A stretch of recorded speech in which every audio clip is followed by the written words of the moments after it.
Okay, welcome to the Algebra session of the Portuguese Mathematical Society meeting, celebrating the 80th anniversary. So in this session, we have, as usual, four speakers. We are at the stage Aniceto Monteiro, and our first speaker is Wolf. First of all, I'd like to thank all of them for accepting to be part of this event. Thank you very much. So our first speaker is Wolfram Bentz from the University of Alberta and from the CMA Research Center. So Wolfram is presenting us a talk with the title The Existential Transversal Property, a Generalization of Homogeneity and its Curious Behavior. Thank you very much. Please.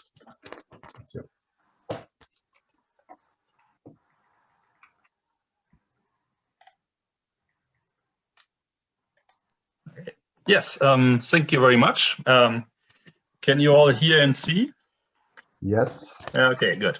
All right. Okay, so I want to start with, of course, my thanks to the organizer, in particular Antonio, for inviting me here. So I'm going to talk today about property. Well, first of all, this is joint work with João Araújo from NOVA and CMA and Peter Cameron from St. Andrews. So basically like about the property of permutation groups. That presents a certain amount of interest, I guess, that we have in this regard. Here we are, right, so we start slight background here. My two co-authors, João and Peter, came up with something called the universal transversal property. Group here means effectively permutation group or permutation representation, just in case I don't write this out everywhere. So basically, they define a property that amounts to like, that the action of G is able to map kind of any K set to any K partition as a section or as a transversal. So if we start with any subset of size K and any partition into K parts, always of the underlying set where the group acts, then some element of G maps this set exactly to a transversal of K, so that we can always do this. A little bit on the background of this. The original motivation for this comes from semigroup theory, and this property effectively has to do with something like a regularity of transformation semigroups. So it says something about all transformation semigroups that have this unit group of permutations and some other things. I'm not going to get too much into the semigroup motivation here. Basically, because Antonio told me we already have enough semigroups in this session. So I'm going to talk about the group theory side. And basically, what I would like to convince you is, first of all, that this is an interesting aspect from the side of permutation group theory as well. And that is because of, basically the techniques we are using here show some interesting application, for example, of the classification theorem of finite simple groups. And also there are some very, very strange and curious behaviors for the properties we're considering here today. And those make these things interesting in itself. So João and Peter managed to get something like a nearly complete classification in this case. Now, first of all, how do we think about this particular property? You should think of this as generalizing K homogeneity, which in itself generalizes K transitivity. So what does that really mean? If we slightly rephrase this, K homogeneous means it acts transitively on the K sets and the induced action on K sets, And this KUT thing kind of is formulated as every K set maps to a transversal of every K partition. Now, we will see the connection if we write K homogeneity in the equivalent way as saying that every K set maps to a transversal of every partial K partition, that basically insists entirely of singletons. Seems a bit strange because that's of course just another K set effectively, but if you phrase it this way, it makes a connection to the KUT property that we have seen here, the property for my courses. The one we're going to talk about today is kind of the next step, quite a lot weaker property, in which we call something KET, if we can map every K set, some K set to a transversal of every K partition. So we kind of, well, replace the every with a they exist effectively. Once again, the motivation was a connection to semi-groups of transformations, but we're not going to talk about this here. So let me formulate this out. So we call this the K existential transversal property. Also, we will always say just KET. If we have a subset of size K, that for every partition with K parts, we can have the induced action of the group maps A to a transversal of this partition as K part. And a set A is called a witnessing set for KAT if it has this property. Of course, this is not really a property of sets, it's more a property of orbits on sets, because obviously the whole orbit of A under K has this property. So the question is basically right now, if you forget about the motivation and just looking at this from the prospect of group theory, is basically, can we classify these things? Now, a few things that are kind of intuitively, this should be weaker for very small or very large K. I mean, it is clearly trivial for one ET or the largest possible K. And this is the same behavior with homogeneity or KUT. We actually will see later this is surprisingly not exactly true, also in an approximate sense. So, but now to narrow this down, we kind of look at the lower half of this. So we assume that K is at most half the size of the underlying set. And I'm going to leave for today out the lower levels 2ET and 3ET. Effectively, there are too many groups that have these properties. So today we have some good results on this to get a handle, but let's just say for now we're essentially looking at K being 4 or larger for this. Let's look at some basic results. An easy one is that basically you can have at most K orbits on K-1 sets. And the witnessing set actually contains representatives of each of these orbits on the sets that are one lower. And effectively, you immediately get this if you start with a partition that has singletons, K-1 singletons and one big extra part.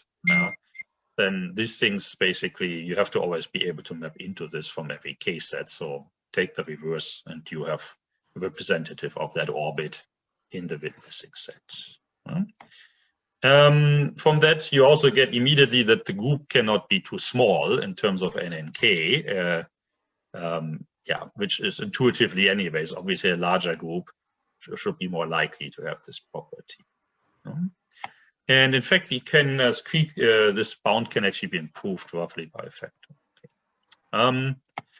Now, another intuitive part is obviously that the more KET we want, we should require more type of transitive properties in our groups that we have. And indeed, this is kind of true. There are, for all K, some intransitive cases, but thankfully those are easy to handle. So one of the first results, and that is actually quite easy to see, is that, at least in one direction, I should say, is that if you have an intransitive group with this property, then effectively it fixes one point and permutes the rest in a homogeneous way. Effectively, we can do what we want, K-1 homogeneously on the remaining points. And this is actually relatively simple to verify. So thankfully, there are intransitive cases, but we have a handle on them. Yeah? In the transitive cases, if k is larger than 4, then it is actually primitive. And if it's larger than 5, then it is too homogeneous with potentially some finitely many exceptions. It will turn out there are actually none. Yeah, well, none of those. And the interesting case is also for the special case of 4ET. If it's transitive, then it's actually also too homogeneous, except for curiously just two groups that are surprisingly large. So they act on sets of size 100. Okay. So how do we deal with this? This is probably the interesting part. We have many groups to consider. The previous results kind of limit this to groups or classes of groups that are well understood. But they are, well, essentially we have a primitive, you don't have quite something like classification, definitely too homogeneous, we have complete classification. Yeah. So how do we deal with this? To narrow this down, we can use geometry when we have it. So if you have any type of geometry things that is halfway decently developed, we can use this to limit things. So for example, think of this as an affine geometry, what we see here. This is what we call like a cascading partition. I mean, effectively, we start with a point. The next set in the partition extends to a line, then to a plane or so. And of course, we can do something similar if these are not affine geometries. And effectively, if we have a section of this, it must span a very high dimensional object, because effectively every point in there hires the dimension in some case. On the other hand, we can do kind of the opposite and basically cram as much singletons into a smaller low dimensional tier as possible and just have one large extra part. And in this case, well, I mean, effectively you get a low dimensional object because all but one of these things lie in smallest possible dimension. The extra point maybe goes one tier higher effectively, but that's it. So often these things contradict each other. You know? If you have enough dimensions, effectively we're pretty much home free, because with enough dimensions you can exclude the corresponding groups. So even if we just have one non-trivial tier, we get quite a few restrictions. There's some extra conditions here, but I mean, effectively, on something like a tier, think about it as a line, you have to have basically k-1 of the witnessing points, and 1 point outside. And once again, with weak conditions on the line itself, you basically have to have k-1 homogeneous actions for these groups, and on the outside, you have to have a transitive action. So once again, you kind of get a lot of things for free. Yeah, so we have other techniques. We can obviously just look at this order condition, or we can directly count how many orbits we have. We have, in these things, you often get a lot of kind of small groups around, and that are too homogeneous or something. Basically, you can just, for the small cases, use GEP to search for it. Works quite well for k-4 up to 50. There were some groups we were very interested in, so we also managed to get those, sometimes with the help of outside computer power, effectively. Right, but there are lots of sporadic cases actually where we need some kind of standalone arguments that have something in common. What make this interesting? In general, when you deal with these things, one of the nice things is you have so many different groups you deal with. You always find something new and interesting to basically approach the problem. You always find a group where you can find something new to approach the problem. The frustrating things about these kind of proofs is you always often find some groups where you don't find anything to approach the problem. So it's a bit like, it's to some degree, how much can we limit the later ones in this, the later of these permutation groups. Okay, let me give you some really interesting parts. So we're actually going to go through this. It's not too difficult in detail because this is probably one of the oddest things.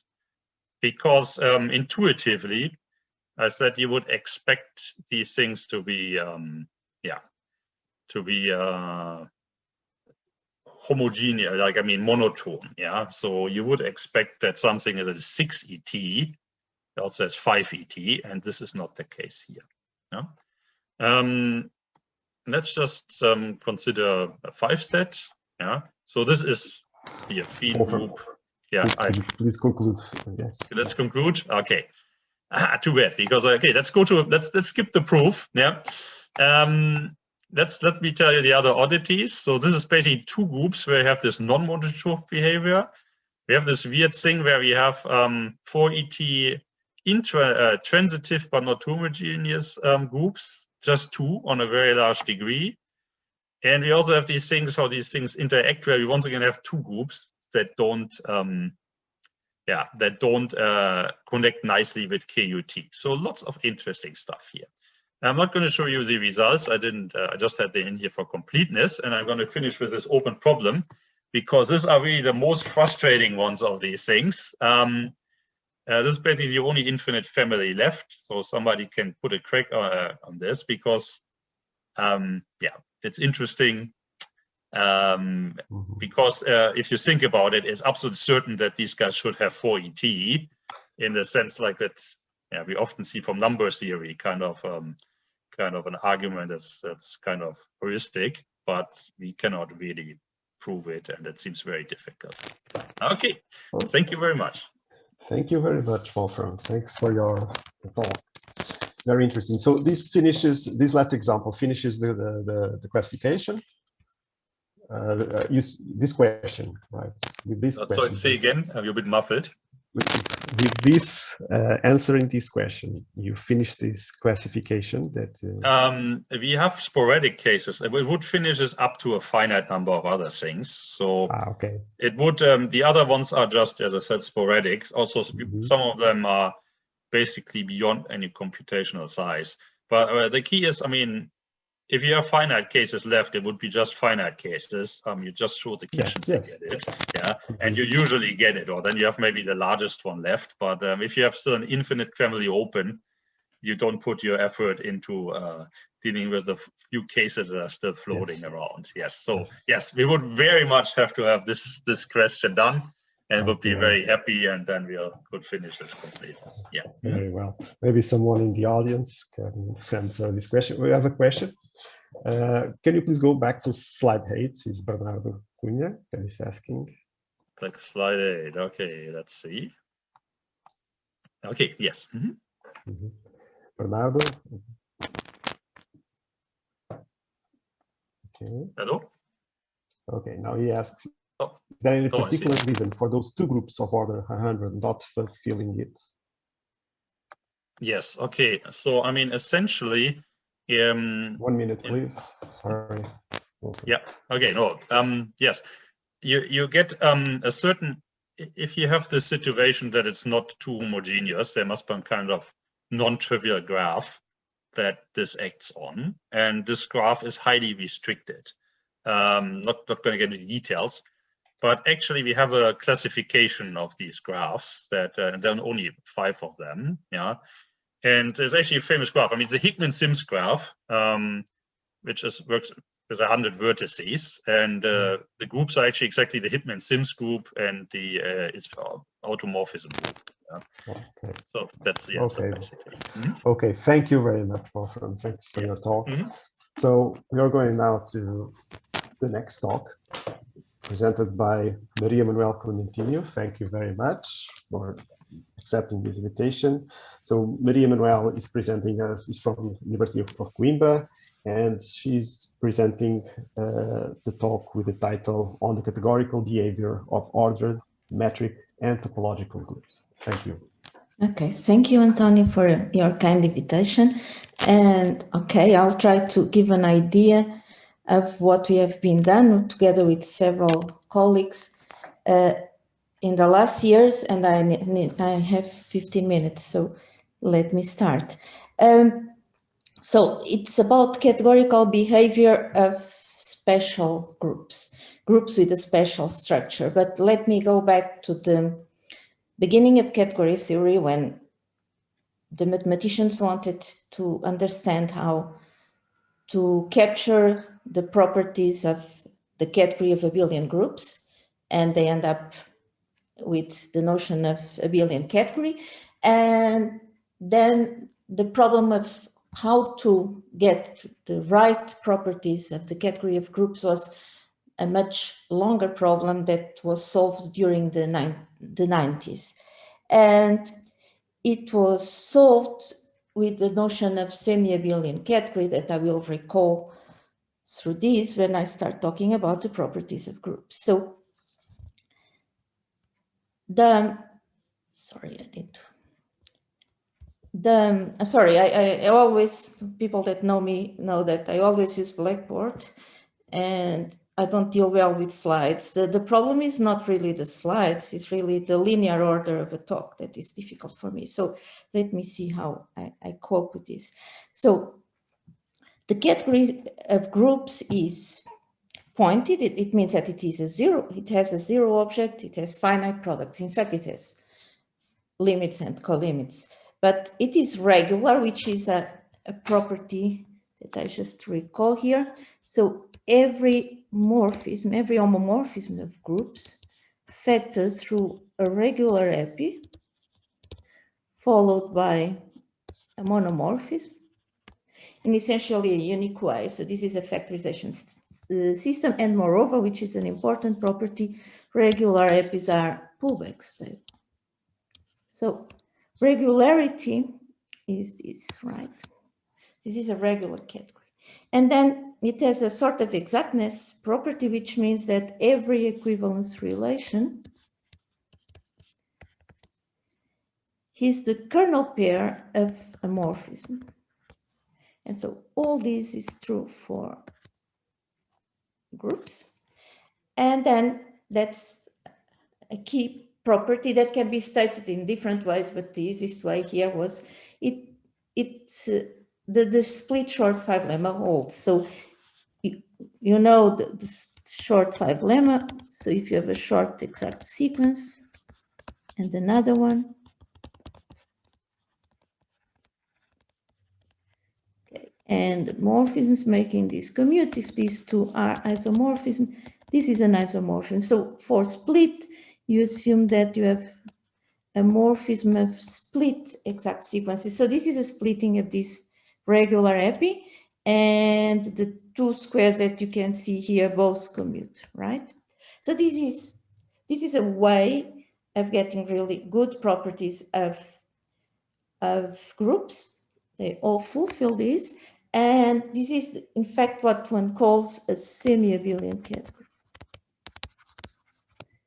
This notion goes back to the end of the last century, and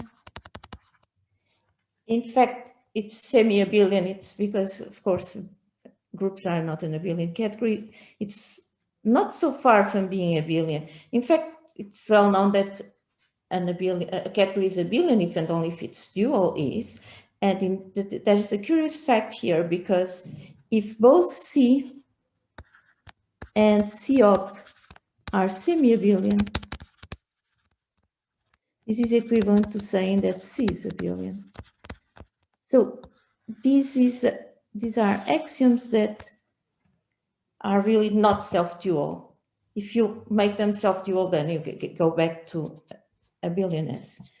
And some years ago, when Francis Borsa was a visiting professor in Coimbra, we decided to study not only topological groups, but topological algebras when their variety forms a semi-abelian category. So if you put here these algebras, I put them here, they form a semi-abelian category, and we try to study these topological algebras. In fact, our idea was to study both their categorical behavior and to see how much the classical results of topological groups, mainly the topological ones, could extend to topological algebras. So since this is a session on algebra, let me just say what it means for a variety to be semi-abelian. So a variety of universal algebras is semi-abelian if and only if it has a sort of structure like a generalized group. So if and only if it has a unique constant, and then for an n that doesn't have to be unique, but there exists an n set and n binary operations, let's say alpha 1, alpha n, that behave like subtractions, and 1 n plus 1 array operation, theta, and the conditions are such that, so alpha I of x is 0 for every x, like a subtraction, just this one, and then theta of alpha 1 xy, alpha n of xy, y equals x. It's like a generalized addition. So any variety that has these operations is semi-abelian. So in particular, any variety that has a group operation is semi-abelian. So you get like rings, you get Lie algebras, but you get something like mid semi-lattices and other varieties. Okay, and all this still works. So all this works for these algebras. What about topological algebras? That's what I worked out with Francis Boursin, and in fact, it's to see that it is pointed, finitely complete and co-complete. In fact, it's regular, which is already something nice because it's well known that quotients for topological groups are open maps and therefore pullback stable, which is a condition that doesn't work out in topology. So it's still regular. It is not exact. It doesn't have this exactness property, but it fulfills the split short 5 lemma. So this is what is called an homological category. Why homological? Because you can really prove the homological lemmas on short exact sequences using these sort of conditions of axioms. There's more about these categories, and okay, I have to be fast. They have semi-direct products. We know in groups how to define them. They can be extended to topological groups and in fact to topological algebras. And they have a classifier for split short exact sequences. And that's only for groups and for topological groups. I mean, we only know for this. It's not only for groups, because if you go to Lie algebras, it's also true. It's a condition like this. So for each x, you get a short exact sequence, a split short. We are always dealing with split short exact sequences. Let's say h of x, a of x,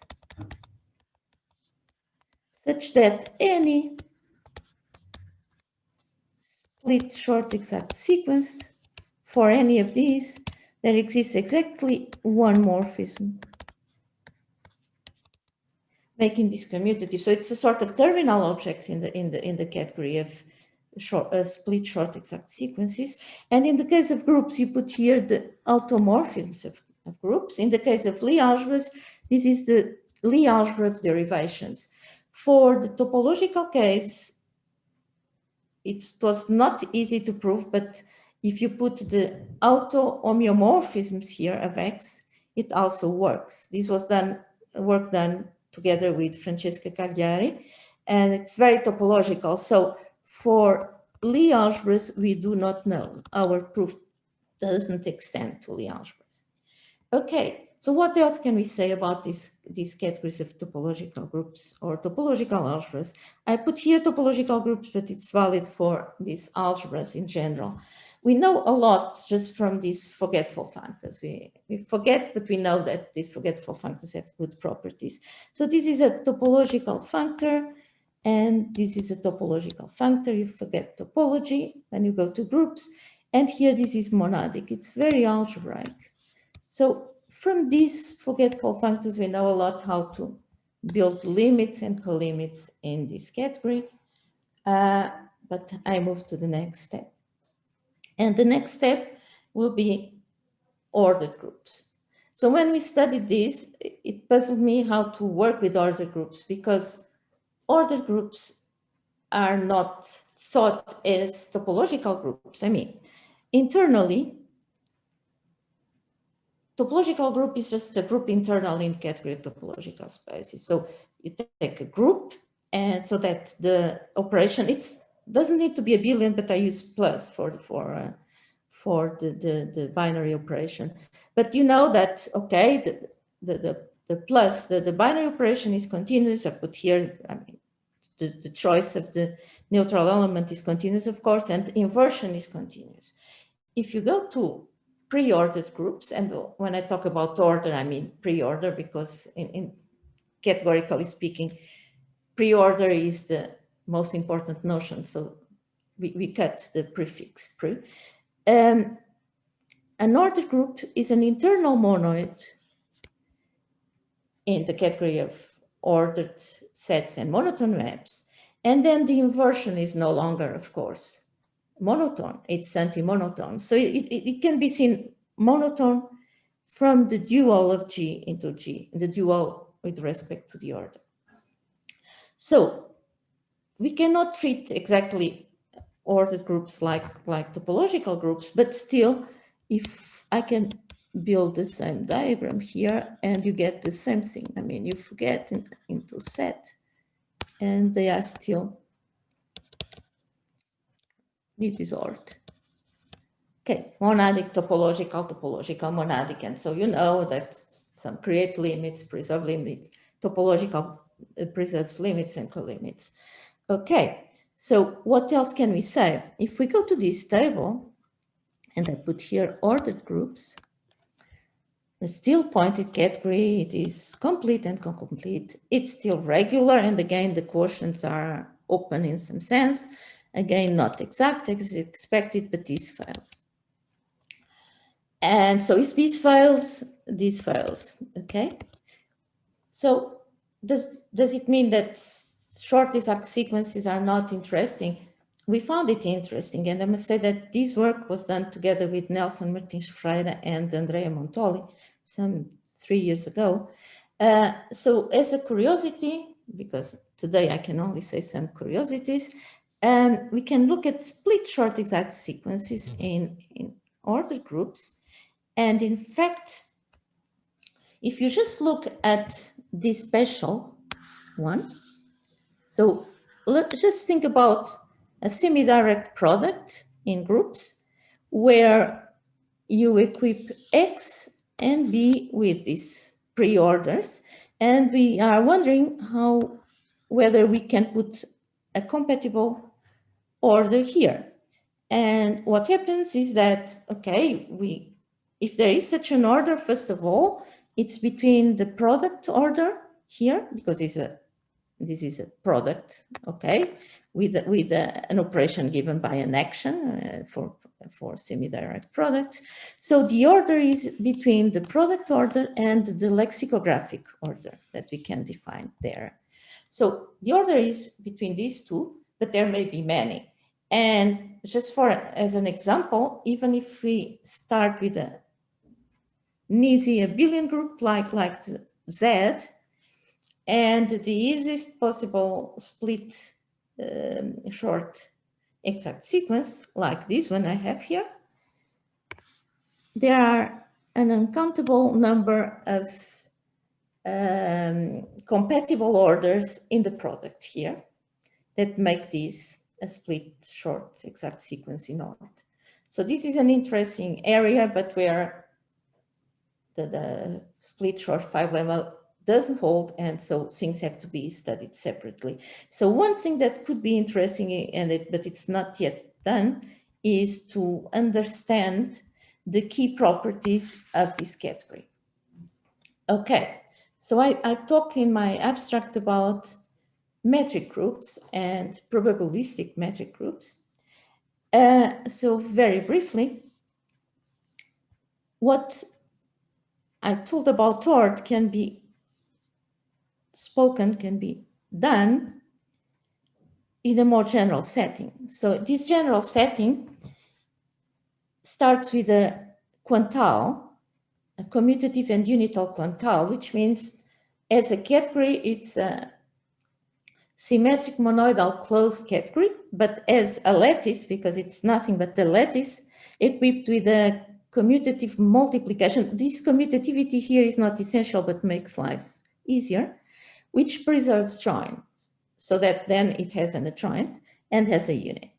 So you can think of your favorite quantile, but surely 0, 1 with less or equal, and the tensor as the mid is a quantile. We usually call it 2, but another quantile is called Liouville quantile because Liouville studied it in a very interesting way.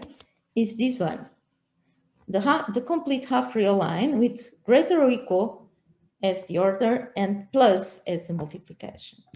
So with this, we can define V categories, and the V category, the definition is here, and it's very easy. It's just how do you define a category? You have your objects. Let's look at the set. Here it's a set of objects X, and then for each two objects, you have a set of morphisms. Now, instead of being a set, it's an element of V. These are your set of morphisms, and then you say that it has an identity, and this is this axiom, and that they can be composed, which is this axiom. So if you look at this, you can look at, it's like the existence of a unit and a sort of transitivity condition. V categories when V equals 2 is nothing but these pre-ordered sets and monotone maps. The V functors are defined here. And for Liouville metric space, for Liouville quantile, it's the generalized metric spaces, because with the order reversed, the K is 0, and it just says that the distance from X to X is 0. And this is, in fact, the triangular inequality for metric space. So I could talk about V categories for a while. I'm almost done, right, Antonio?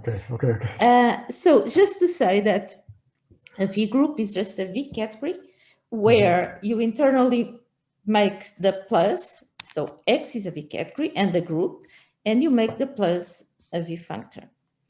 And this implies, in particular, that the inversion is a functor from op to X. And in fact, what we did for ordered groups can be extended here. And that was work done with Andrea Montoli.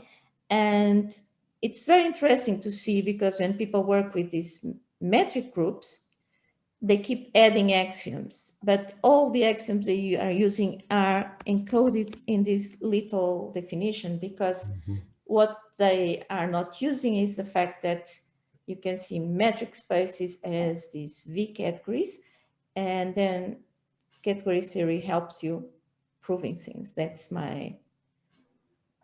the end of my talk. Okay, I just put the references. Recent references, and they are all mine, but all about semi-abelian and so on. There are lots of things done. The references can be found in these papers. I just want to focus that there is a book coming out mostly on algebraic topics, which will be in the first volume of a collection of Coimbra and Springer that will, is in press, and where I invite people to study topological semi-abelian. So thank you. Thank you very much, Manuel. Well, thanks for this great summary of a lot of work, right? This is huge work. Thanks. Sorry for being fast. No, it's okay. Well, I think we have a question, but maybe we could leave it to later, Pedro, because we are now about to start the next presentation. Yes, I talk to Pedro later. No problem. Okay. So our next speaker is Jorge Almeida from the University of Porto. And Jorge is talking us about locally countable pseudo-varieties of semigroups. Well, thank you very much, Jorge. Please. Thank you for the invitation to give this talk. So this is a talk on joint work with Andrej Klema from the Czech Republic. I'm presenting here work that is to appear in a paper in Publicacions Mathematiques, this Catalan journal, soon. I mean, the paper is accepted and should soon appear there. Okay, so there's written details for all the stuff that I'm presenting here. And all that I will do is try to give you a quick idea of what is in that paper. So let me start with some preliminaries. I need the notion of a profinite semigroup, and this is simply a residually finite compact semigroup. Equivalently, it's an inverse limit of finite semigroups. It's also equivalently a compact zero-dimensional semigroup, or if you prefer, a compact totally disconnected semigroup. A subset of a topological semigroup is set to generate the semigroup if the subsemigroup discretely generated by X is dense. And I'm interested in finitely generated profinite semigroups.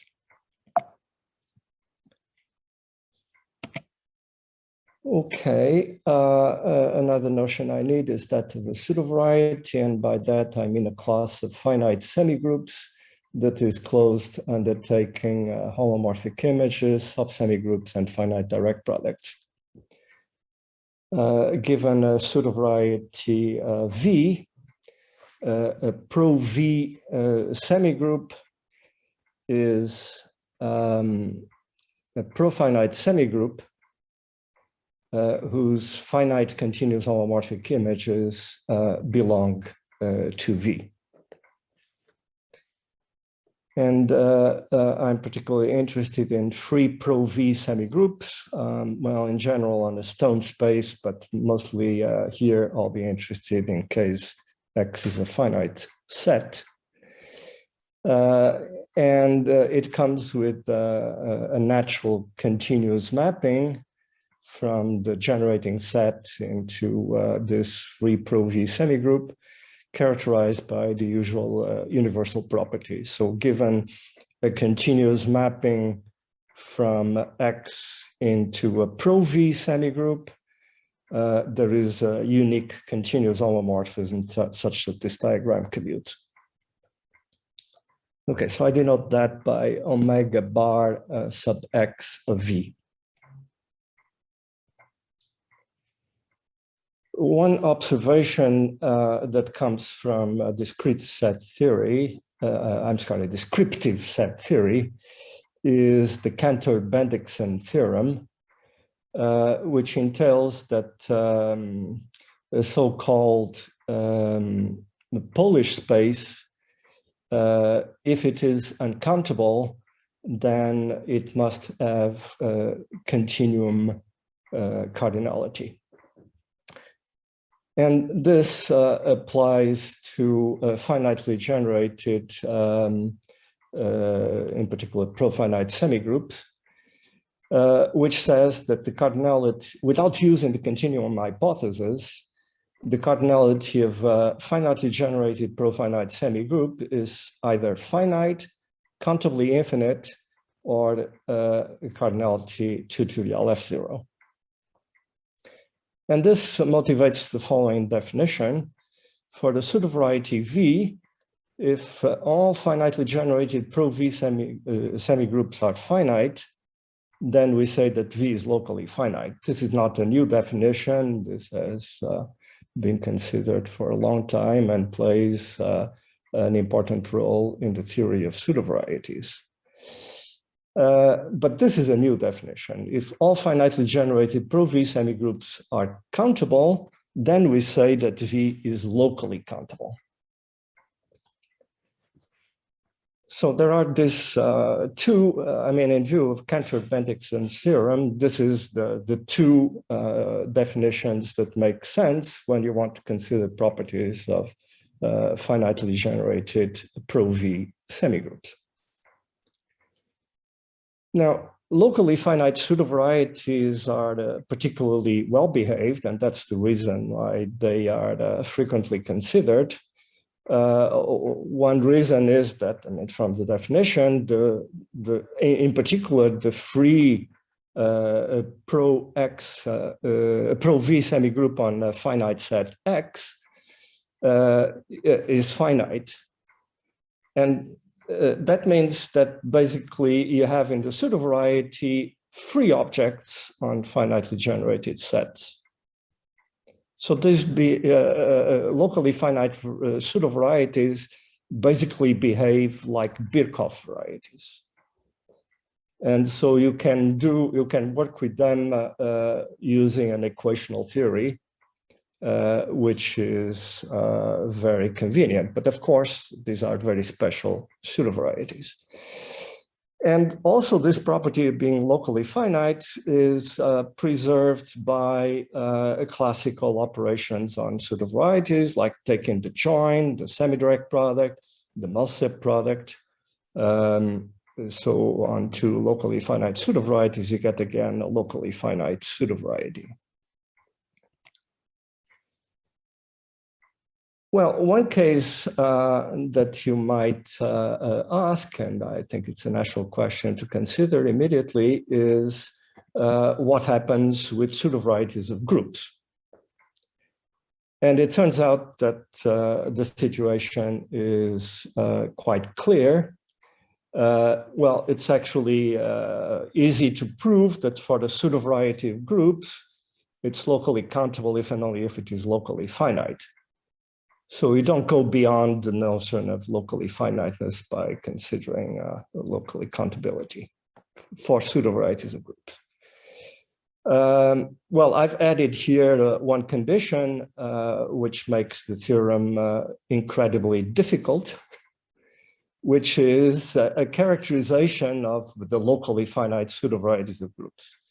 But the theorem is true because it has been proved. I mean,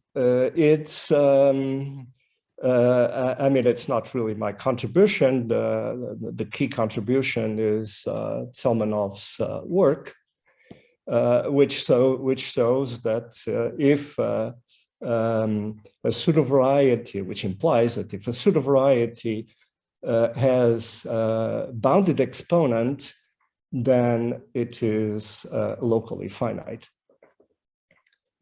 I should say that what Zelmanov really proved is not this implication. What he proved is a special case of this implication where n is a prime power.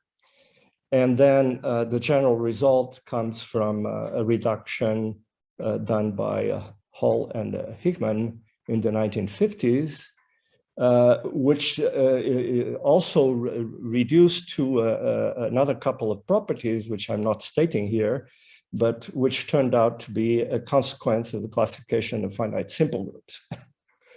Okay, so behind this simple statement, there is a Fields medal, and there is the classification of finite simple groups, which is perhaps the most monumental work in mathematics of the past century. And from here, one can see also that a similar result holds for pseudo-varieties of completely regular semigroups.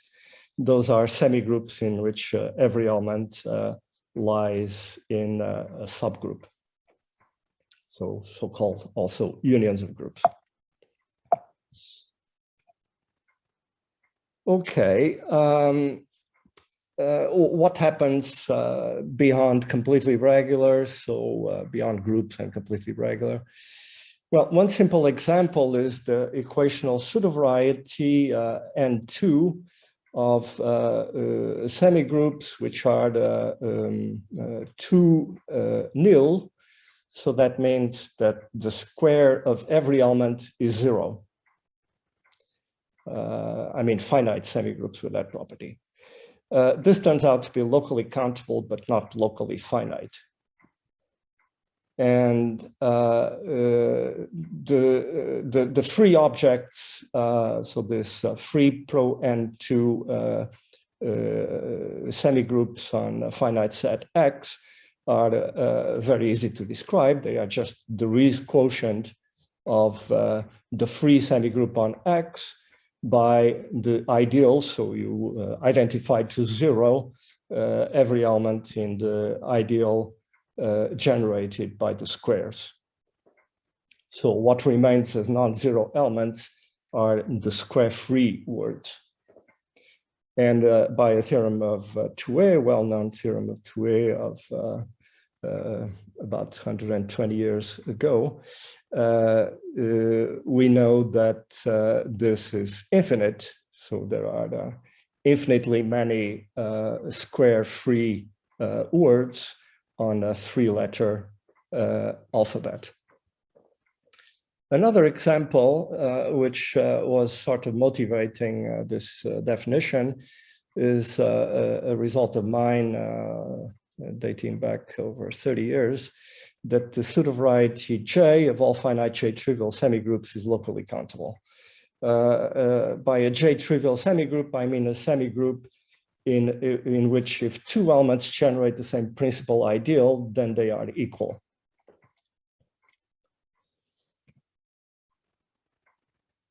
Okay, how does this notion of local countable pseudo-variety behave under operations on pseudo-varieties? Well, it's well behaved with respect to join. The join of 2 locally countable pseudo-varieties is again locally countable. This is very easy to show. For the semi-direct product, the situation is more complicated. If V and W are pseudo-varieties of semigroups such that V is locally countable and W is locally finite, then the semi-direct product is again locally countable. This is easy to show from a representation of the free pro V star W semigroups as semi-direct products of certain free pro V semigroup by a free pro W semigroup. For instance, if you take the same J-trivial pseudo-variety and you take the semi-direct product with bands, so these are semigroups in which every element is an idempotent, or if you take J together, star with this Burnside group variety, then both of them are locally countable. And the optimality of the preceding theorem is given by the following converse. If V is not locally finite and V star W is locally countable, then W must be locally finite. And you might wonder what happens if V is locally finite and W is locally countable. Well, you don't get necessarily that the semi-direct product is locally countable. An example is again involving J, and SL stands for the pseudo-variety of semilattices. So these are semigroups in which every element, commutative semigroups in which every element is an idempotent. The more interesting operation is the multi-set product. The fact, I should have said that the fact that the multi-set product of 2 locally finite pseudo-varieties is locally finite is a non-trivial result which comes from a finiteness theorem of Tom Brown, which has been extensively used, which can be seen as a sort of Ramsey theory result. So what happens with local countability? Well, let me introduce the multi-set product to say something about that. And also let me look at the clock. I'm out of time. On time. Yes, but yes, I mean, Okay, so let me something briefly. Yes. Let me just use an extra minute, if I may, to mention some key results. So if you have a locally finite pseudovariety, then the multi product of V with W, however this is defined, is locally countable for every locally countable pseudovariety V, if and only if W is nilpotent.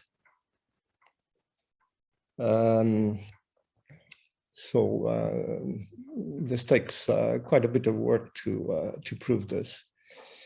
And another result that I would like to mention is that, yeah, let me skip this. Let me just say that if you consider Burnside varieties or Burnside pseudovarieties, so these are pseudovarieties of this form, so associated with a pair of integers where m is bigger or equal to 0 and n is bigger or equal to 1. And it's a pseudovariety defined by the equation x to the m plus n is equal to x to the m. So think of semigroups in which the index is bounded by m and the exponent is a divisor of n. Then again, we have that such a pseudovariety is locally countable if and only if it is locally finite. And from the construction, which I skipped, it follows that these are equivalent to m less than 2. So as soon as you take b to 1, so the equation x3 is equal to x squared, you go beyond local countability. Okay, and thank you for your patience and your attention. Well, thank you very much, George. Thanks for your talk. Yes. Okay, let me see if there are some questions. Well, not yet. George, you mentioned in slide 5, I think, that there is this analogous result for completely regular monoids. Yes. And there is also there is also a parallel with this statement about that is proved by partially by Zamenhof, this third condition, so that H satisfies some identity of the form. Well, for completely regular. Okay, for a completely regular, that becomes, can I write? X, I can't write. I can't write, okay. X, okay, but something, okay, there is something. X to the n plus 1 equals X. Okay. So it's equivalent to okay. a pseudovariety of completely regular semigroups is locally finite if and only if it satisfies the pseudo-identity x to the n plus 1 is equal to x for some n. Okay. Very well. Okay. I don't see more questions, so I think we could now just wait for the next. Yes, the next talk. Okay, thank you very much, George. Thank you for your presentation. Okay, so our next and last speaker is Mark Candide from University of Manchester, and he's going to present us a talk on the tropical representations of lactic monads. Well, thank you very much, Mark, for accepting this invitation. Thank you, Antonio, for the slightly non-standard yes. invitation. So I think I'm replacing my good friend and collaborator Bob Gray in the lineup today. This was at rather short notice, so this is rather hastily prepared. I'm going to talk about joint work with my colleague Marianne Johnson in Manchester. I thought I received having registered very late, this list of rules and do's and don'ts for speakers. And I went down the list and realized I've broken nearly every single one of them by being in a bright red room, using the microphone on my laptop and so on and so forth. I thought I'd at least found a quiet room, and then half an hour ago, some guys started digging up the road outside my window. So apologies if you hear anything in the background. Okay, so thank you again. Seriously, thank you for the invitation, and thanks to everyone for coming. So I'm going to speak about tropical representations and identities of plactic monoids. I know one or two people here have probably heard me speak on this topic before. One person in particular knows a lot about this topic, in fact knows more recent things than I'm going to talk about, but hopefully there'll be something new for most of you. Right, so first of all, this word tropical turns up a lot these days, and I'm guessing most people are beginning to be familiar with it, but I'll just run through briefly what it means. So the idea is we think about the real numbers, we usually throw in minus infinity, but that's not really very important. But what makes this thing special is we think about the real numbers with two slightly odd operations. So we have an addition operation. Can you see my pointer, by the way? Yes, excellent. So we have an addition operation, and that addition is maximum on real numbers, and we have a multiplication operation, and just to confuse us all, the multiplication operation is addition. So we look at the real numbers with minus infinity, let's say, with these two operations. So what kind of an algebraic structure is this? Oh yeah, and even to confuse you even more, sometimes I'll probably write xy to mean x times y, which of course means x plus y, the sum of real numbers. So what is this structure? Well, it's what we call an idempotent semifield. So these are its main properties. So if we just look at it with the plus operation, of course, that's a commutative monoid with identity element, this minus infinity. It would just be a semigroup if we haven't bothered with minus infinity. The minus infinity acts as a zero element for the multiplication. The multiplicatively, if I throw away that zero element, I've got an abelian group. In other words, the real numbers under addition form a group. We all know that. The identity, of course, is zero. Requires a little bit of thought if you've never thought about this before, but our times operation, so addition distributes over max. And we also have this other slightly odd property, which is that the addition operation, the maximum operation, is idempotent. So if I add, in other words, max two things, I get the same thing back. And if we have a structure with these properties, we call it an idempotent semifield. And idempotent semifields are really interesting algebraic structures.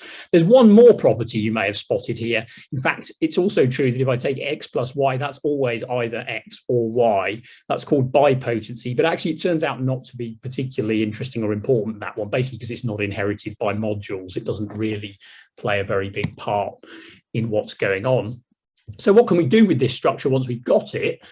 Well, there's two main things we can do. So there's what we call tropical algebra, and this has also been studied for many years under the name of max plus algebra.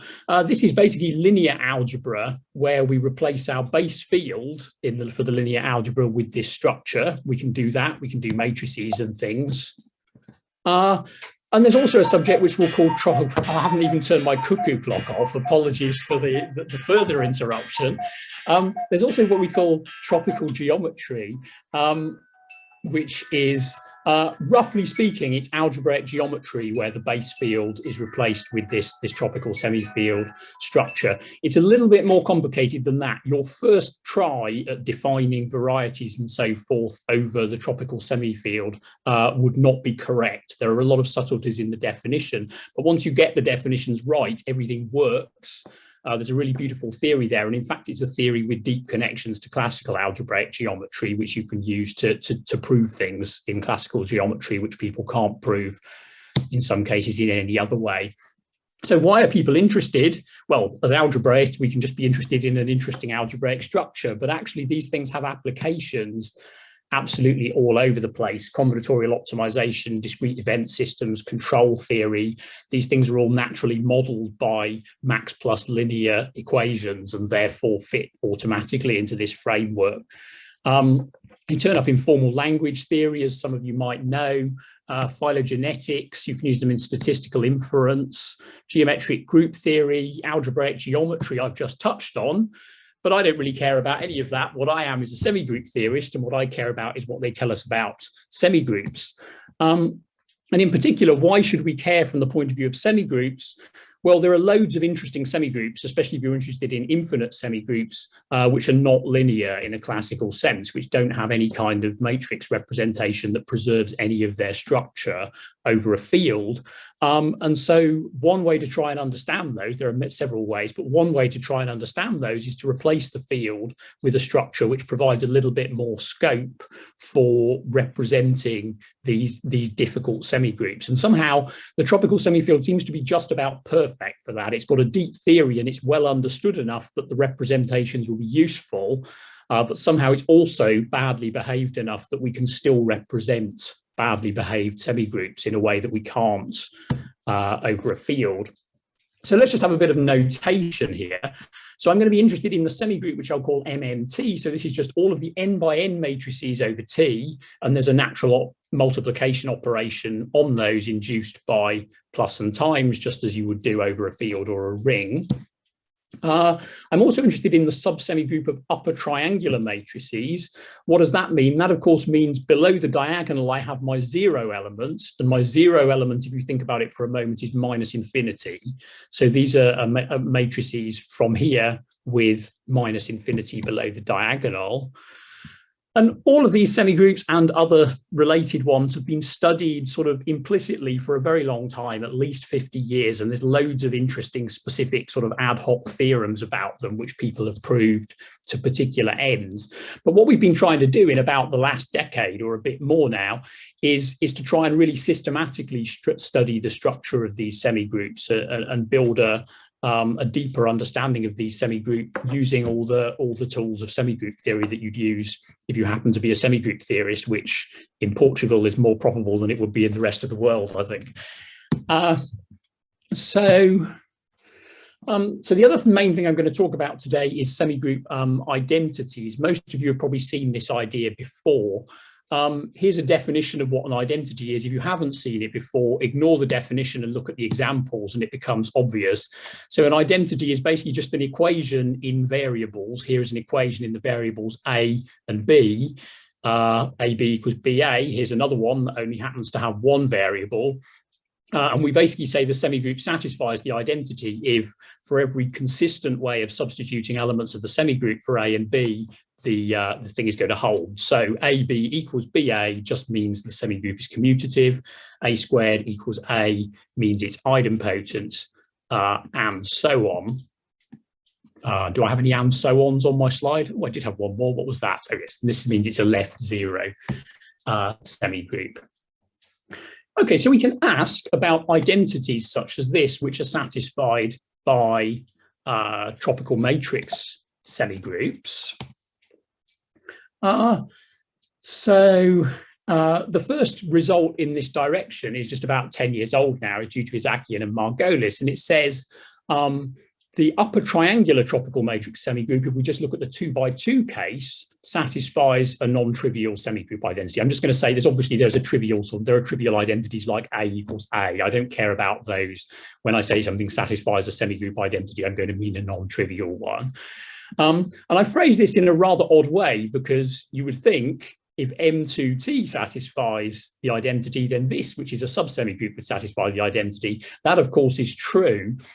But the reason I've phrased it like this is the structure of the proof is quite important. It proceeds via the upper triangular case. So you first establish this fact for upper triangular matrices, and from that, you're able to somehow sort of power it up and prove the general statement. And then there was a theorem some years later. There's a natural question: does this work in higher dimensions? It's almost too natural to be worth stating. it turns out that for upper triangular matrices, you can do something very similar. So for every n, you can find some non-trivial semigroup identity which is satisfied. Those identities tend to be very, very long as a function of n. So you need to, straightforward identities, your AB equals BA or something, are not going to work. You have to look at some really quite complicated, involved identities, and it's a non-trivial process to construct them. But you can do it. You can find identities for each n which are satisfied by upper triangular tropical matrices. And there's a further result about the 2x2 ones, which might be relevant later if I get to talking about this. We can actually describe exactly what the identities satisfied by UT2T are, the 2x2 upper triangulars. They're actually exactly the same as the identities studied in the bicyclic monoid.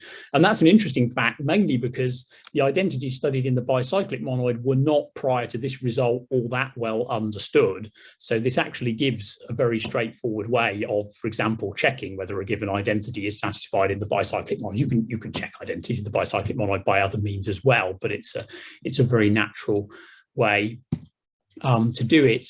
So that's the upper triangular case. And then there was a long program of work by quite a lot of people over an extended period of time to try and establish the obvious statement that this is also true for n by n matrices in general. And this was finally achieved by Zakian and Merlet, although a lot of the tools they used were developed by Shitov prior to that. So he definitely deserves some kind of a mention in the statement of this theorem. Okay, so that's identities, that's tropical. The final thing in my title is plactic. So the plactic monoid is a particular monoid, or a particular sort of class of monoids, one for each rank, of interest for lots of reasons, which I might mention in a minute. Now, the easiest way to define it is just to say that it has n generators, if I'm looking at the rank n1. So for Pn, I have generators, which I'm going to call 1, 2, up to n, and I'm going to define it by generators and relations, basically. And the relations which work are called the Knuth relations. That's the Knuth that you've probably heard of, who first came up with these. And they basically say that if I have A less than B less than C, I'm going to ignore the distinction here between less than and less than or equal, which is very important, but just for getting one's head around what these things are saying. What they're basically saying is that two things, in this case A and C, commute if they find themselves adjacent to something between them. And this is adjacent on the other side. And I would caution there is a subtlety there with the less than versus the less than or equal, which I'm not going to go into. Okay, so that looks a bit arbitrary. Clearly you can write down this presentation, but why would you care about this monoid? Well, it turns out there's a very deep connection here with semi-standard Young tableau. So in particular, the elements of this monoid are in a natural bijective correspondence with semi-standard Young tableau. And how does that correspondence work? Well, all I do is I take a semi-standard Young tableau, and I'm not going to, if you don't know what semi-standard Young tableau are, there's probably not much point in me trying to give you the definition, because the rest of the talk is comprehensible without knowing much about them. But for those of you who do, you take your semi-standard Young tableau, which I've drawn this way up, not much why, some of you might prefer it the other way up.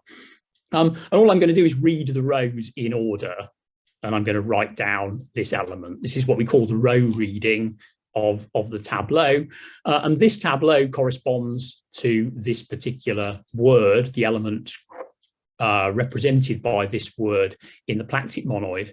Or I can read down the columns, so I can read this 4, 2, 1, 4, 3, 2, 4, 3, 3, and it turns out that represents the same element as well. And here's another example of the same thing. And of course, lots of other words which are not the row or column reading of any tableau will also represent this element. But that's how the correspondence works. And somehow the algebra in this monoid is algebraically capturing important features of the combinatorics of the tableau. And that, in a nutshell, is why people care about this monoid. So these are the properties of a semi-standard Young tableau, in case you want to know what they are, but don't worry about them too much. There's plenty of other things to think about. So what can I say briefly about plactic monoids. So they're, I say probably because it's not out of the question somebody came up with them before this, but the first place I know of where they're mentioned is by Knuth in 1970. This plactic name, which doesn't really mean anything at all, it's just a nice word, or rather the French form of the name, was given to them by Lascaux and Schutzenberger, who studied these things quite extensively and proved a lot of interesting things about them in 1981. They have applications in algebraic combinatorics and representation theory coming from the applications of the semi-standard Young tableau in those places. As semigroup theorists, what are they? Well, they're J-trivial monoids. Again, if you don't know what that means, don't worry about it. It's but for the semigroup theorist benefit, that tells you immediately quite a lot about the kind of monoid that we're dealing with here. Polynomial growth, you can write down exactly what the degree of the growth is. More recent results, one of the authors of which is with us today, says that these things have got finite complete rewriting systems. They've also got biautomatic structures.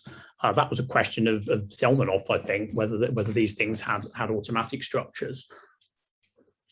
And I told you about how to get from a tableau to a word. Of course, there's a very natural question: how do I get from a word to a tableau? And it turns out that this is what's called Shensted's insertion algorithm, which again, I'm not going to describe in detail, but this is a natural combinatorial process you can use to insert a new generator into a Young tableau. And if you create iteratively a tableau by starting at the left of your word and inserting the letters one by one into what begins as an empty tableau, you will construct the tableau of the word. You may notice there's a little bit of an anachronism in the dates here. I've just told you that the monoid was discovered in 1970 and the algorithm for constructing tableau from elements of the monoid date from 1961.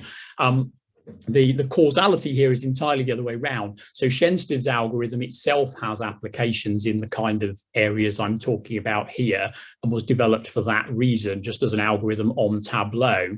And Knuth's motivation in defining these monoids in the first place was actually to produce an algebraic model of Shensted's insertion algorithm. So really, this is the monoid of the algorithm rather than the other way around. So you probably guessed what the main question is for the talk, or one of the main questions. Does this thing satisfy a semigroup identity? Is there any identity? So let's say for a fixed n, is there any identity I can write down which will be satisfied however I substitute elements from the plactic monoid into that identity? And there's a little bit of history to this over the last, nearly decade now or something. So yes, when n is less than or equal to 3, well, n equals 1 and n equals 2 are sort of degenerate cases that are very straightforward. But the n equals 3 case is the first non-trivial one, and that's a theorem of Kubat and Okninsky in 2013, that P3 does indeed satisfy a semigroup identity, and it's not a simple identity that I could write down off the top of my head. It really requires some construction as well as then a proof that it works. They also observed that the corresponding answer is yes for what are called Chinese monoids. So these are a class of monoids defined by, at least superficially, quite similar presentations to the original plactic presentation. So in some sense, you might think of these as similar monoids, although I think there are other ways in which they're not. So these guys observed that as a consequence of earlier work, the answer is yes automatically for Chinese monoids, and therefore they conjectured that it should also be yes for the plactic monoid. So that for every n there should be an identity satisfied by Pn. Now, of course, you could ask for an even stronger thing. You could ask for an identity which is satisfied by all of them. So one identity for all n rather than one identity for each n. But the next significant result here, which again, our esteemed chair played a part in, the next significant result here is that if n is infinite, so in other words, that means if I look for an identity which is satisfied by Pn for all n, then the answer becomes no. So there are definitely no identities, no single identity that's satisfied by all hypergalactic monoids. So that's kind of, this is sort of somehow all positive evidence for this conjecture, but this begins to look a little bit like negative evidence for the conjecture, albeit maybe not particularly strong as evidence. Now, there are lots and lots of different families of monoids related in one way or another to the galactic monoid, and you could ask this question for lots of them, and some people did ask this question for lots of them. It turns out the answer is yes for things called right patient sorting monoids. It's no for left patient sorting monoids for slightly trivial reasons that I won't go into. And it's also yes for hypergalactic, Sylvester, Bactic, Stalactic, and Tega monoids. These are all somehow families of monoids related to the galactic monoid, although somehow a bit more tractable, a bit easier to work with than the galactic monoid. So it was natural to sort of explore these, partly, I guess, in the hope of answering the original question, although interesting in its own right as well. And based on now all of this further largely positive evidence, this conjecture was restated by Kane and Malairo. So, okay, it's restating a conjecture, but I think it's restating it with an awful lot more evidence that it might be true, if that makes sense. That originally it was a little bit of an offhand conjecture, but now by the time all these results are known, there really is some serious reason to believe this is likely to be true. Oh yeah, and there was, I say recent, it's not that recent anymore. There was a claimed proof for n greater than or equal to 4, but it turned out to have a mistake in it, which I believe is an unfixable mistake. I think that's just that proof idea is completely not going to work. Okay, so one way to show, how do you show that something satisfies identities? Well, you can try and do it directly by constructing identities, but one natural way to do it also is to try and embed it in something you know already satisfies an identity. Clearly, if I can embed my semigroup in a semigroup where an identity holds, it will hold in the one that I'm embedding as well. And about the same time, a little bit later than the proof that P3 satisfies an identity, Zuritsakian proved that you can actually find a faithful representation of this monoid P3 by 6x6 upper triangular matrices. In fact, in block diagonal ones, so that it's just a direct product of two 3x3 upper triangular matrices that you're looking in. And we've seen, remember, that this thing satisfies an identity now, and therefore that's another way of seeing that P3 satisfies an identity, although that had already been established by Kubatz and Arninsky. And so he asked the question, if I look for higher n, does every Pn have a faithful representation by tropical matrices? If it does, well, that would be interesting for lots of reasons, but in particular, that would prove the conjecture that they satisfy, that they all satisfy identities. So that's what I just said. And then another representation, I say another, I think, yeah, an alternative construction of a faithful representation for P3 by tropical matrices was found. When you examine it closely, it's actually the same representation, but it's very curious because the proof is completely different and the method of defining it. But if you actually throw elements in and get matrices spat out, you discover that it's the same one, and there is a deep underlying reason for that. So it's sort of slightly odd, this, because in some sense this is, in one sense, this is just repeating what was done here, and yet the different method by which it's done actually means there's a lot of interest in that nevertheless. So both of these two representations, not surprisingly, since they're essentially the same, they naturally generalize to higher rank. You can write down a higher rank version of these representations, but it turns out not to be faithful. So there are some subtleties between different Young tableau which it won't pick up, and this is an example of two which it won't distinguish. You see, all that's happened is this 4 has shifted from here to here. But that's something that can't be picked up by the higher rank, the rank 4 versions, say, of these representations. So there's no immediately obvious way to generalize these representations to higher rank. Okay, so you've probably guessed the punchline by now, those of you who haven't seen the talk already. So the punchline basically is, for every finite n, we can show that the Plactic monoid of rank n does indeed have a faithful representation, not just by tropical matrices, but by upper triangular tropical matrices, which makes quite a big difference. So in particular, that proves the conjecture of Kubat-Lobninsky that every finite rank Plactic monoid does satisfy a semigroup identity, because we know that these guys all satisfy semigroup identities. The caveat there for using this for practical purposes, this k is big, specifically this k is of order 2 to the n. Well, it is 2 to the n. You can get it down a little bit by playing around, but you can't get it down very much. So the dimension of these matrices is exponential as a function of the rank of the monoid. So if you want to use this to study P17, you're probably out of luck. There is a recent preprint proposing, I'm afraid I forget the author's name, for which I apologize, but proposing the use of the Plactic monoid as a basis for a crypto system, the security of which would depend upon certain algorithmic problems, which for tropical matrices are easy, if that makes sense. So the first thing you do is you look at this and you say that can't possibly be secure, because we know how to break all of these problems for tropical matrices.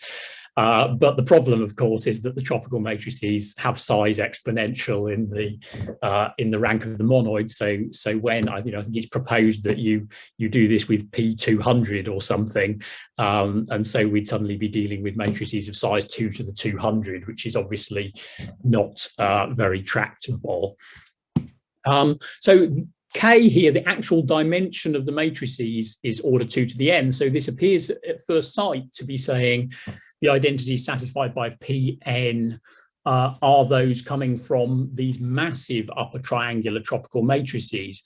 But actually, using some earlier results, some earlier work we did, which was joint with Lord Davio, we can actually get that down without reducing the dimension of the representation. We can somehow work through the representation to show that Pn satisfies the identities of smaller upper triangular tropical matrix semigroups. So here this D, in contrast to the K, which was exponential, this is now basically just quadratic in the rank. So we can really get hold of some identities which these things satisfy, of half sensible length, half sensible because the identities for the upper triangular thing are long to start with. Those of you who are familiar with semi-standard Young tableau may or may not recognize this number. Have a think about where it might be coming from. I'll tell you on the next slide. And just to give you a sense of this, because we don't want to have to actually do maths while listening to a talk, as to exactly how this works for small values, notice when n is 3 here, D is just 3. So this is actually saying that Pn satisfies all identities of 3 by 3 tropical matrices, which is what comes from Isaac'ian's theorem. That's what we already knew. So it's not weaker than what we already knew. When n is 4, we get D5. So for P4, we have to look at 5 by 5 tropical matrices. N is 5, D is 7. So these really are quite, for smallish values. And P3, P4, P5 are not well understood monoids. There are things we want to learn even in these small ranks. These identities are actually coming from quite small tropical matrix semigroups. Antonio, am I supposed to speak for 35 minutes or the whole 40 or what? 40. 40. Okay, in that case, I will not skip the next slide. So just briefly to tell you how we construct this representation. So I told you that it was going to be 2 to the n by 2 to the n, where n is the rank. Well, it really is 2 to the n in the sense that we're going to index the rows and columns by the subsets of the set of integers from 1 to n, the set of generators, basically. And what are those subsets? Well, we can think of every subset as a possible column of a semi-standard Young tableau. If I take any subset of 1 to n and I write the numbers in, now I can't remember which way up I'm doing my tableau, but increasing order when you go the right way. I've probably got some pictures in a minute. Okay, yeah, decreasing order because of the way up I'm doing the tableau. These are all possible columns of tableau. And then I'm going to put an order on these subsets, a partial order on these subsets as follows. So I'm going to say that S is less than or equal to T if firstly they have to be the same size. So there's really just an order on sets of the same cardinality. And the rule is just that the column S can appear to the left of the column T in a Young tableau without breaking the rules of the tableau, which are about things like the columns being increasing, so the rows being increasing as you read from left to right. So if we take n equals 4, just for an example, we have these 3 element sets, and this is the order on the 3 element sets. The 3 element sets here just happen to be totally ordered. The 2 element sets, though, are not totally ordered. So we have this, less than both of these, but these two are incomparable. I'm not very clear the way I've written it. Those are incomparable, and then both of them are less than this, which is less than this. And then we've got the 1 element subsets ordered in the obvious way. And I guess there should be a 4 element subset as well, but I haven't bothered to draw that. That obviously will sit in a class on its own. And what is that D? That was whatever it was, the floor of n squared over 4 plus 1. That is actually the longest chain length in this partial order. So it turns out it's the length of chains in this order, the height of the order, if you like, that matters, rather than for the purpose of getting identities, rather than the actual number of elements in the order. Okay, so that's our order, and now we're going to define our 2 to the n by 2 to the n matrix as follows. So for a given generator, X now is a generator, a number between 1 and n. I'm going to define the PQ entry of the matrix representing the generator X. P and Q, of course, are subsets of 1 to n. So the first thing is, if P is not less than Q in this order, in other words, if you can't have Q to the right of P in a semi-standard Young tableau, I'm just going to make this 0, by which I mean minus infinity. So the 0 entry of my tropical semi-ring. So let's assume now that P is less than or equal to Q. I'm now going to distinguish 2 cases, and this is where X comes into it. So one case is the case where between P and Q in this order, I can find some subset T which contains my generator X.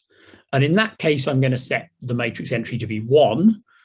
And the otherwise case, that's the case where P is less than or equal to Q, but you never find an X between P and Q.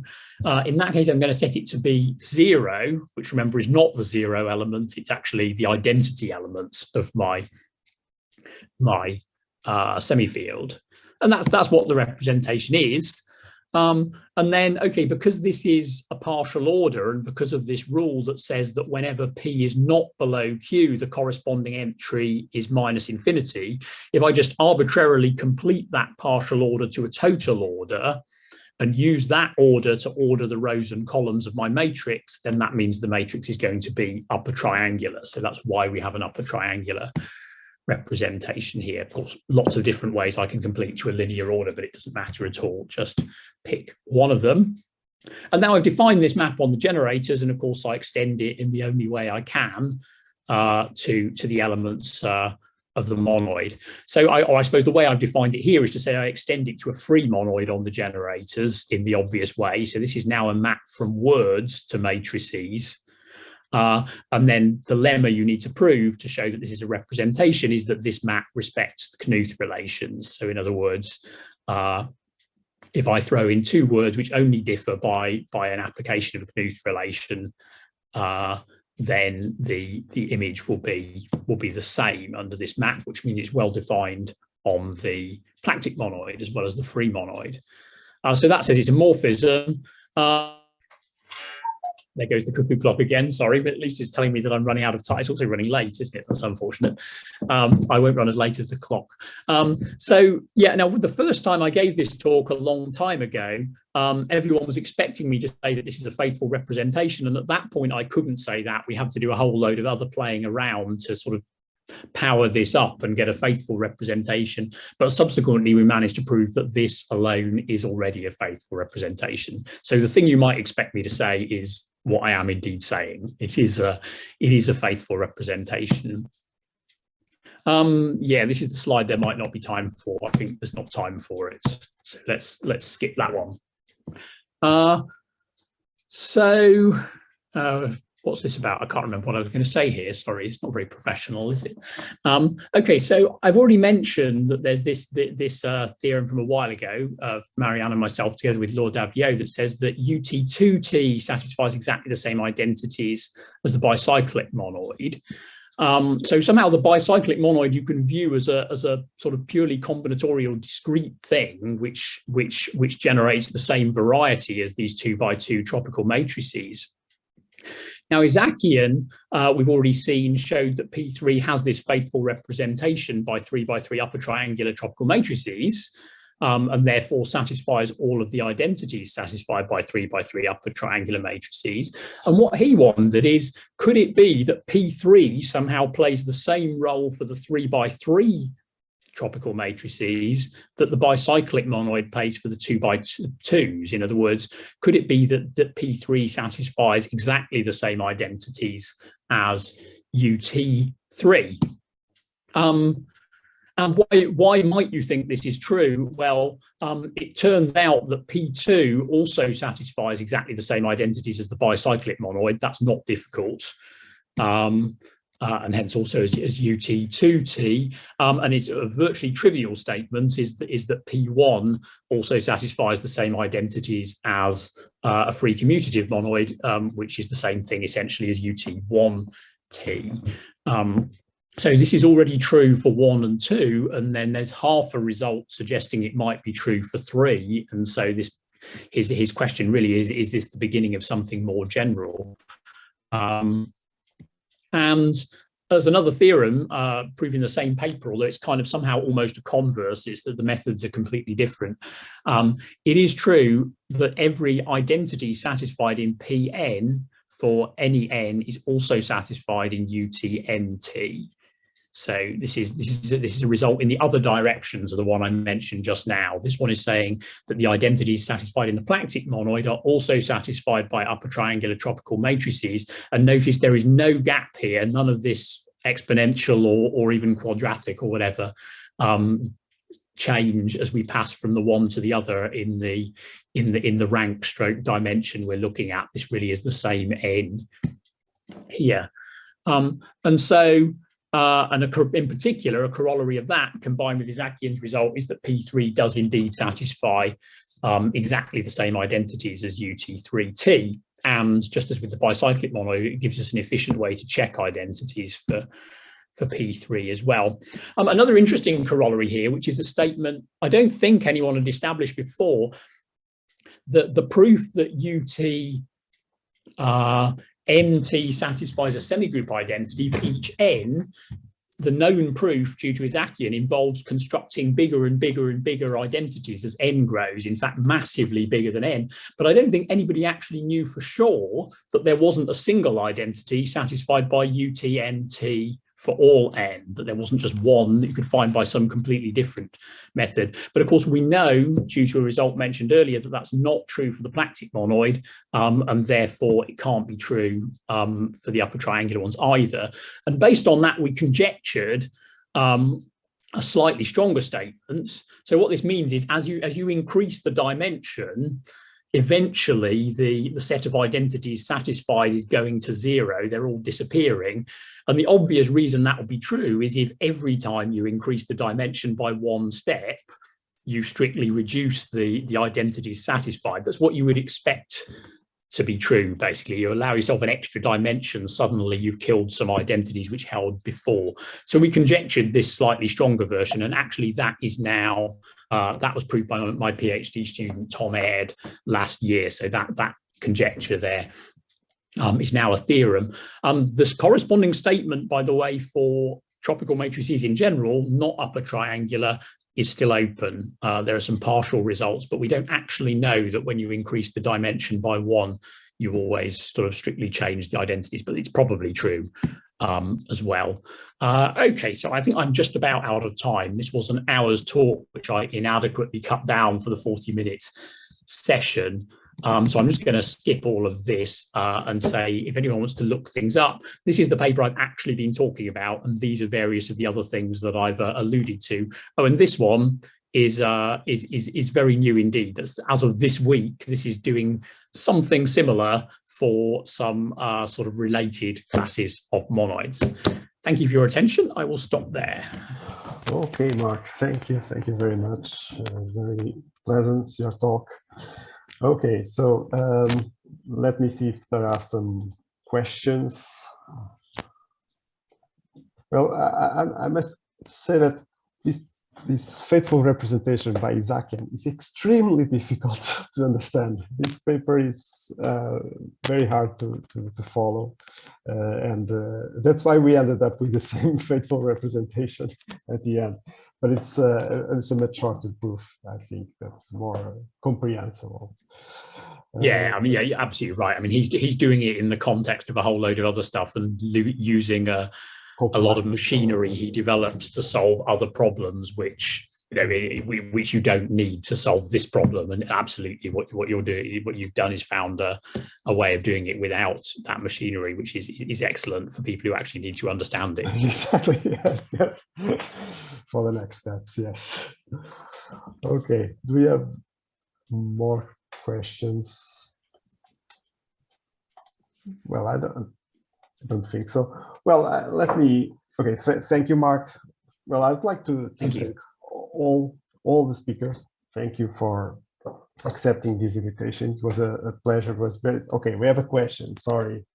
So before I finish, Peter Meyer is asking us a question. So I'm saying it loud. Is it true that the identities, equational theories of the plastic model of Rankine? Off the top of my head, I believe the answer to that is yes. Not fair. Yeah. Certainly for UT. So for UT2, even it's not true. Sorry, it is true that they are not finitely based. So that, I think, and this is not my specialist topic at all, the person asking the question probably knows much more about this than I do. So apologies if I say something wrong. But so off the top of my head, this was known for the bicyclic monoid and is therefore the